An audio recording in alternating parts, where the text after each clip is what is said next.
On va parler du développement. Cette fois-ci, nous sommes au niveau de l'Alaba. L'Alaba qui fait parler d'elle, cette province. Alors, nous recevons pour vous M. Kachungia. Loïc, bienvenue. Bienvenue, M. David Kilolo. C'est de la fascination, c'est un intérêt qui sort de l'ordinaire, c'est une énergie terrible quand il s'agit d'évoquer des choses qui vont dans le sens du développement de ce hub de l'économie en République démocratique du Congo, qui est la province du Lualaba. Vous parlez trop du développement de la province de Lualaba. Est-ce que ça, ce n'est pas une surenchère ou une manière de vendre trop les Lualaba presque partout là? Il y a tout le monde qui va vers les Lualaba. On comprend qu'il y a beaucoup plus une surmédiatisation de ce qui se passe au niveau de Lualaba. Je suis de cette frange de Congolais qui pensent qu'il y a des choses positives dans cette République. Je suis de ceux qui estiment, je suis de ceux qui estiment que le Congo ou le Lualaba a une chance.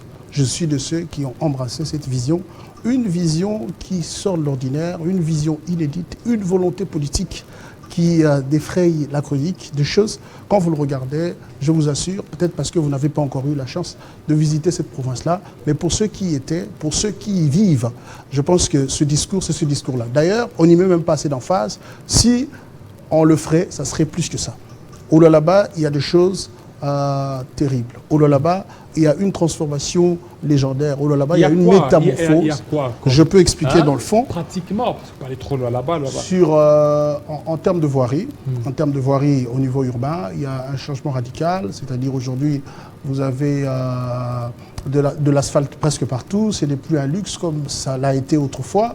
Quand vous êtes, par exemple, en termes de bâtiments qui logent les différentes administrations au niveau de la province, il n'y en a rien à dire. Quand vous regardez par rapport aux infrastructures aéroportuaires, c'est extraordinaire. Aujourd'hui, le Lualaba est en train de loger ça veut dire l'aérogare qu'on ne retrouve pas sur l'étendue du territoire national. C'est de choses qu'il faut en parler. Aujourd'hui, quand vous regardez les différents bâtiments qui doivent, comme je l'ai dit tantôt, quand vous entrez à l'intérieur de la province, il y a des choses qui n'existaient pas autrefois, qui se font aujourd'hui. Il y a des constructions d'écoles, il y a de l'eau potable, il y a toutes ces choses-là. Et donc, il faut y être, il faut visiter le Lualaba pour comprendre finalement qu'il y a même des choses que nous omettons quand on voudrait dépeindre cette province. Voilà, parce que vous parlez d'une manière concrète. Pour ceux qui sont en train de nous suivre, en quoi ils diront que le Lualaba, c'est un modèle par rapport aux autres provinces? Sur le plan de la gestion, nous avons, en tout cas, nous sommes dans le respect de cette chaîne de la dépense, dans cette même gestion-là par rapport à nos dépenses, ça veut dire par rapport à nos affectations, vous y trouverez un regard assez méticuleux, vous y trouverez une gestion assez efficiente, ça veut dire nous mettons en avant-première l'intérêt général, nous mettons en avant-première des choses qui vont dans le sens, ça veut dire des choses qui touchent directement le souverain primaire.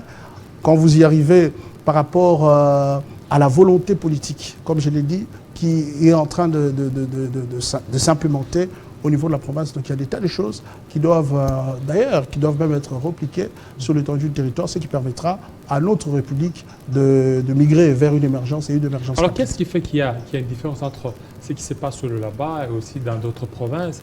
Il y a comme par exemple au niveau du Katanga, du Katanga au niveau de Lubumbashi.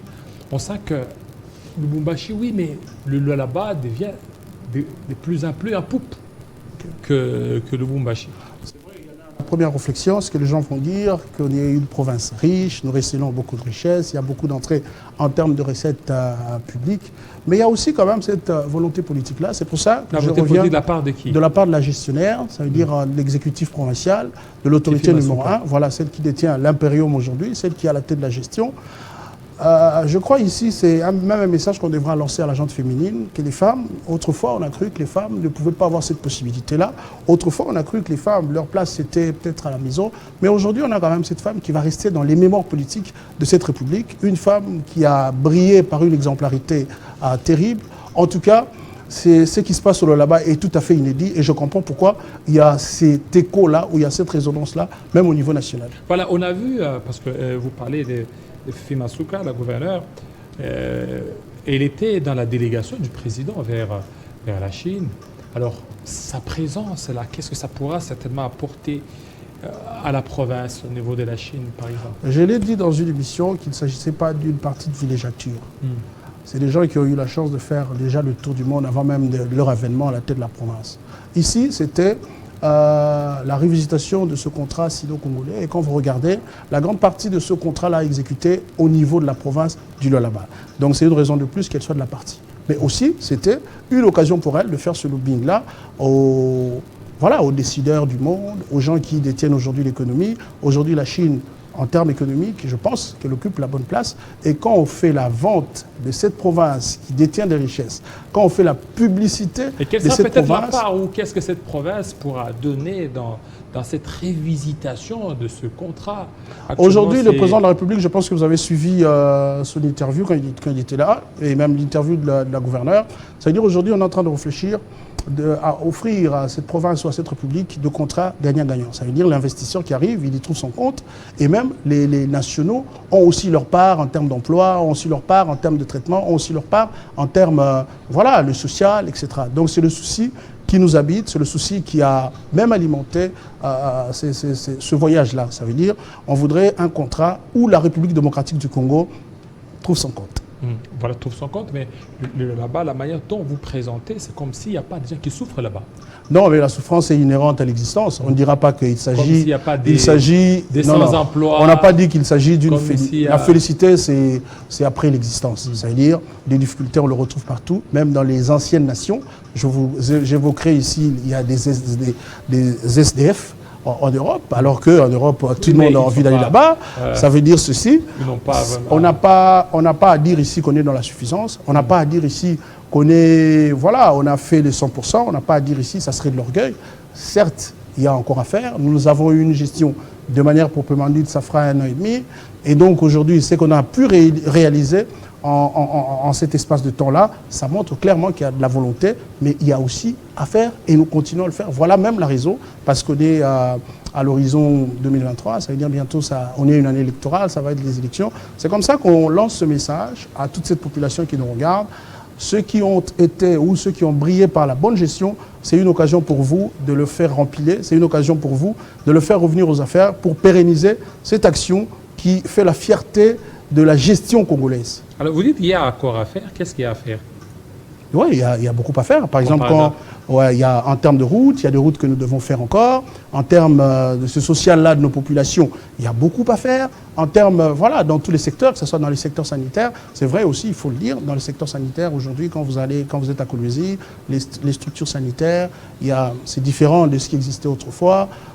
Quand vous êtes dans le domaine de l'éducation, il y a des choses qu'on est en train de faire et on continue à faire. Le souci, ce n'est pas de s'arrêter là, mais c'est de continuer et c'est de pérenniser l'action. C'est prévu que ça soit une année des réalisations, une année... des inaugurations.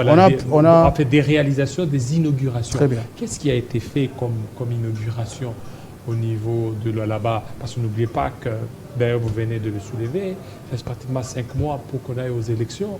Et compte tenu de vos inaugurations, ça pourrait certainement booster par rapport au bilan du chef de l'État. Voilà, très bien. Je vous ai parlé de l'aérogare qui, il y a 1 an et demi, le travaux était pratiquement à 10%.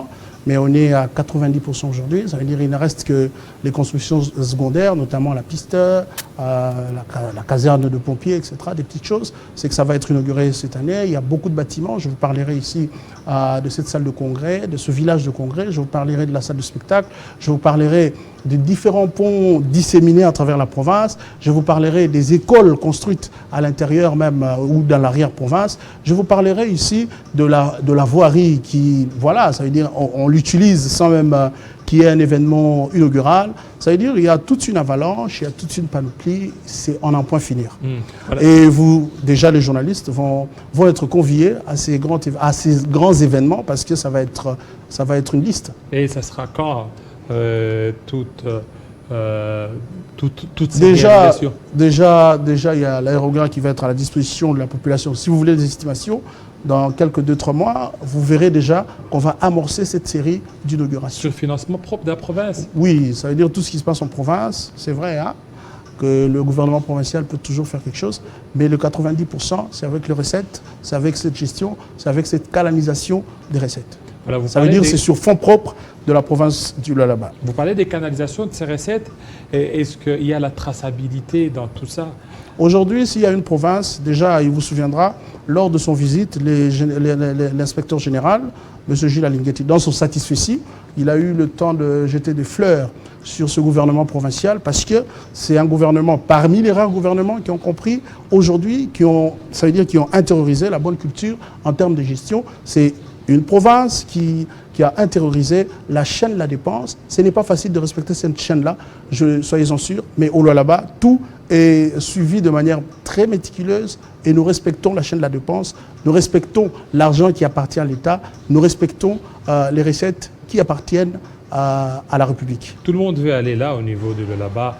Il y a même certains poids lourds de l'Union sacrée. Est-ce que vous ne vous sentez pas que c'est asphyxiant le fait d'accepter ou de recevoir certains officiels on est dans l'arène politique.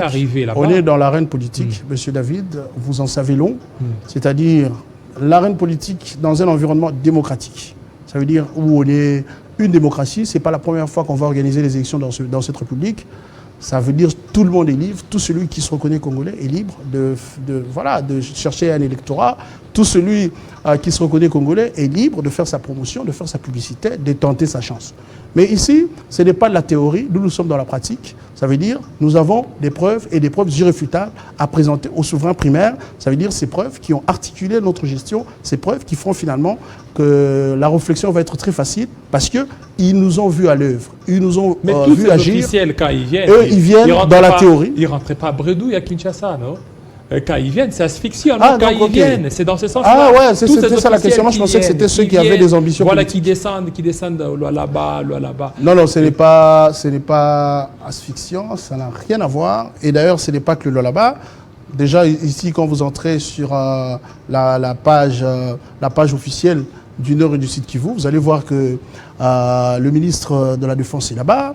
Quand vous entrez dans les pages officielles de la province... Sur les 58 ministres, 58 ministres, presque tous les 58 sont déjà descendus. Il faut savoir aussi que ce que nous réalisons au quotidien fait finalement en sorte qu'il y ait cette polarisation-là. Ce que nous réalisons, déjà vous-même, vous avez parlé de cette aura que nous dégageons aujourd'hui. Vous avez parlé, il n'y a pas que les officiels qui viennent. Il y a les journalistes qui viennent, il y a tout le monde qui vient. C'est des gens qui viennent s'imprégner des réalités sur terrain. C'est très important. Quand vous avez regardé à la télévision, vous pensez qu'on y met de l'emphase, vous pensez qu'il s'agit, on est en train de fomenter des choses, mais quand vous êtes sur terrain, ça vous permet de toucher, de se rassurer de la première main et même de saisir la réalité sur terrain. C'est très important. Je vous convie aussi à venir au Lualaba. Je pense que vous serez sur la liste de ceux qui viennent régulièrement. Voilà, c'est bien, donc volontiers. Mais la situation telle que présentée par les ONG, c'est comme s'il n'y a pas d'opposants là-bas au niveau de là-bas. Si, nous avons de l'opposition. Je n'ai pas le temps de faire leur pub ici. Il y a l'opposition là-bas? Oui, il y a de l'opposition. Il y a d'ailleurs des médias appartenant à l'opposition, 3 ou 4 médias. Et c'est des médias qui ne souffrent pas, c'est des médias qui ne sont absolument pas muselés.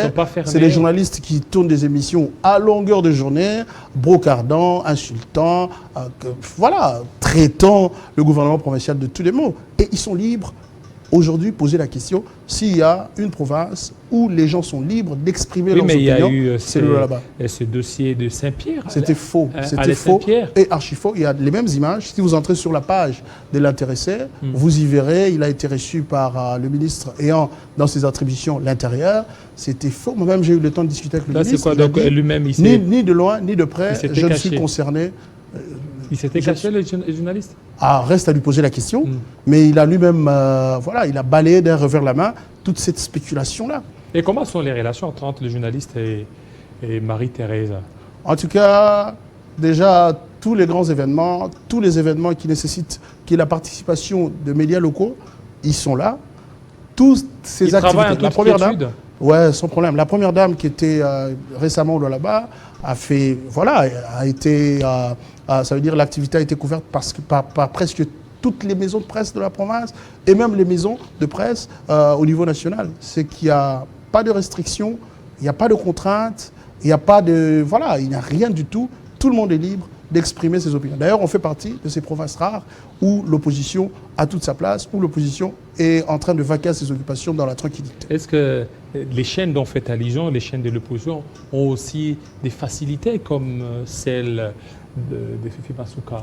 En tout cas, beaucoup de facilité. Déjà, j'oublie même qu'il y a une chaîne qui lui appartient parce que c'est le même diapason, parce que c'est le même traitement. Chacun a sa place et aussi selon les mérites. Parce qu'il faut savoir aussi que quand on est Télé 50, c'est tout à fait différent de quand on est un média qui évolue à Bunia. Voilà. Merci beaucoup Loïc, surtout de votre passage. Le Lualaba, la province, il fait froid ces derniers temps là-bas. Ouais, c'est un peu comme ici, à Kinshasa, il fait très froid aussi. Il fait très froid. Ouais, mais chez nous, il fait plus froid qu'ici. Voilà. Et ça se passe très bien là. Ouais, ça se passe très bien. Il faut faire un tour par là, voir un peu, et joindre voilà, la théorie à la pratique. Voilà, merci beaucoup. C'est entendu, ça n'est fini, fidèles téléspectateurs. Vous avez été nombreux à nous suivre, vous aviez raison. Restez branchés sur Télé 50, sur toutes nos plateformes, aussi radio 96.2 MHz. Suivez-nous, l'actualité continue. Tout à l'heure, la grande édition de Grâce Salambo. Il sera 20h au Lualaba, 19h à Kinshasa. Portez-vous très bien. À très bientôt.